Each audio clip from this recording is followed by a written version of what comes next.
société avant la nôtre n'a eu une ambition éducative aussi importante. Et cette ambition, les mouvements pédagogiques organisateurs de cette rencontre la portent plus encore que les autres. C'est l'ambition du tous capable, c'est l'ambition du tous citoyen.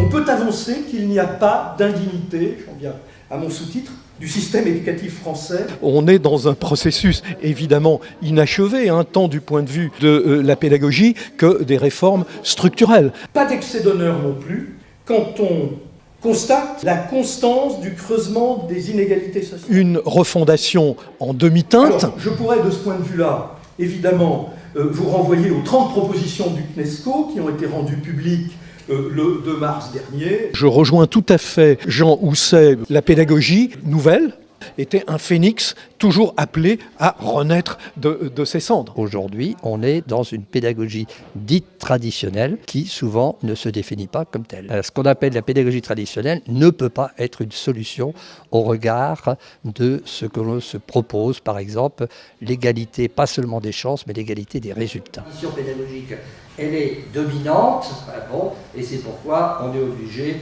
de faire des colloques comme aujourd'hui pour parfois s'opposer à cette tradition pédagogique. Mais est-ce que l'école aujourd'hui prend le temps de s'adapter à la culture des élèves, à ce qu'ils sont, avec quoi ils viennent, avec leur mode de pensée nouveau? L'appartenance à certains groupes sociaux semble déterminer à la fois la longueur et la teneur des décisions. Les situations évaluatives qui génèrent de la pression ont, la plupart du temps, des effets délétères, des effets néfastes. En revanche, des situations qui sont caractérisées par des buts de maîtrise où on explique aux élèves en amont de l'évaluation des informations sur des buts d'apprentissage, cette façon de faire va permettre aux élèves de réussir. Ce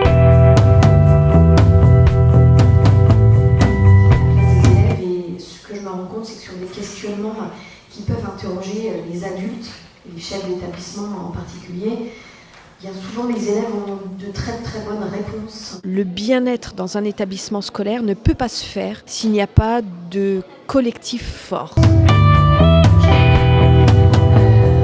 une idée de base.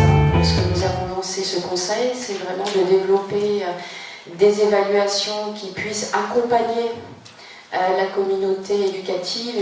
On cherche à faire évidemment de la mixité sociale et scolaire à l'école. C'est inclus dans nos valeurs démocratiques, mais aussi parce que la recherche peut nous montrer que ça a des effets positifs sur les apprentissages. La norme républicaine, ça consiste non pas à nier que les gens aient des différences, mais à dire que notre idéal, c'est le mélange des individus avec leurs différences. Cette doctrine républicaine de l'intégration n'est pas valable pour l'école. Tous les élèves sont considérés comme des individus sans background. Les attentats, loin d'avoir interrompu une réforme, un mouvement de réforme qui était en cours, ont, d'un certain point de vue, dopé ce mouvement de réforme, ce moment de reprise en charge de la réalité. À quoi sert l'école si elle est insupportable à des jeunes désireux d'apprendre ?